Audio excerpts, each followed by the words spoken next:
अगर लक्ष्य का पीछा करते करते असफलता हाथ लग रही है तो उस असफलता से सीख कर लक्ष्य का उस समय तक पीछा करना जब तक कि लक्ष्य हासिल ना हो जाए, क्योंकि सही करने की हिम्मत उसी में आती है जो गलती करने से नहीं डरते हैं। आज मैं जिस महत्वपूर्ण एथलीट के बारे में बताने वाला हूं वो है जॉर्ज लुइस आइसर, जो एक जर्मन अमेरिकी जिम्नास्ट थे जिन्होंने 1904 के ग्रीष्मकालीन ओलंपिक जो सेंट लुइस संयुक्त राज्य अमेरिका में हुए थे में भाग लिया और एक दिन में 6 पदक अर्जित किए। इनमें से 3 स्वर्ण, 2 रजत और एक कांस्य पदक शामिल था। उन्होंने एक कमाल तब किया जब उनके पास केवल एक ही पैर था। साल 1896 से अब तक 128 सालों के इतिहास में ओलंपिक खेलों में कई बदलाव हुए हैं। इनमें से सबसे अहम बदलाव साल 1960 में हुआ था। 1960 में पैरा ओलंपिक खेलों की शुरुआत हुई। पैरा ओलंपिक खेलों में विकलांग खिलाड़ी कई तरह के खेलों में अपनी प्रतिभा दिखाते हैं।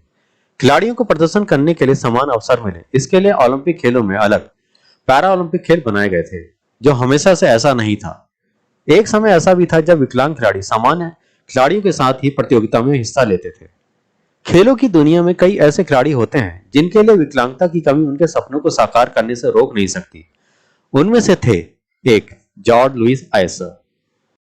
128 सालों में केवल 3 ही खिलाड़ी ऐसे हुए हैं जिन्होंने लकड़ी के पैर के साथ ओलंपिक में हिस्सा लिया, और इन तीनों में से केवल जॉर्ज आइसर ही थे जिन्हें कामयाबी हासिल हुई। आइसर ने अपने जीवन में जो हासिल किया वह सराहनीय है और उनकी उपलब्धियां प्रेरणादायक हैं। उन्होंने अपने सपने को हासिल करने के लिए कड़ी मेहनत की और उनको साकार करके दिखाया। जॉर्ज ने बचपन में एक ट्रेन हादसे में अपना पैर खो दिया था। इसके कुछ समय बाद वो अपने परिवार के साथ जर्मनी से अमेरिका आ गए। अमेरिका में वो जिम्नास्ट क्लब से जुड़ा और एक प्रोफेशनल जिम्नास्ट बनने का उनका सफर शुरू हुआ। जॉर्ज आइसर के ऊपरी शरीर में कमाल की ताकत थी, जिसकी वजह से वह कई मुश्किल जिम्नास्ट इवेंट खेला करते थे। उन्हें देखकर लोगों को यकीन नहीं होता था कि लकड़ी के पैर की मदद से वो बैलेंस और लैंडिंग कैसे कर लेते हैं। साल 1904 के ओलंपिक मॉडर्न ओलंपिक का तीसरा अध्याय था। इन खेलों में पहली बार मेडल दिए गए। इससे पहले केवल ट्रॉफी दी जाती थी। इन ओलंपिक में जिम्नास्ट के इवेंट्स को 2 सेट में आयोजित किया गया। जॉर्ज ने पहले सेट में निराशाजनक प्रदर्शन किया, लेकिन दूसरे सेट में उन्होंने कमाल कर दिया। 29 अक्टूबर 1904 को उन्होंने एक ही दिन में 6 मेडल अपने नाम किए।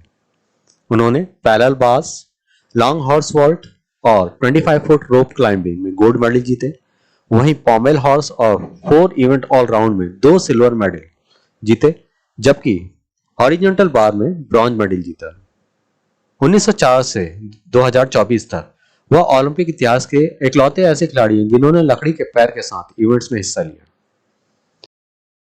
जॉर्ज लुइस आइसर जैसे खिलाड़ी हमें प्रेरणा देते हैं कि अगर आपके पास क्षमता और जुनून है तो आप अपने लक्ष्य को पा सकते हैं और अपने सपनों को साकार कर सकते हैं। तो ये थी जानकारी जॉर्ज लुइस आइसर के बारे में। अगर आपको मेरा वीडियो पसंद आया तो मेरे चैनल को सब्सक्राइब कीजिए, लाइक कीजिए और शेयर कीजिए। धन्यवाद।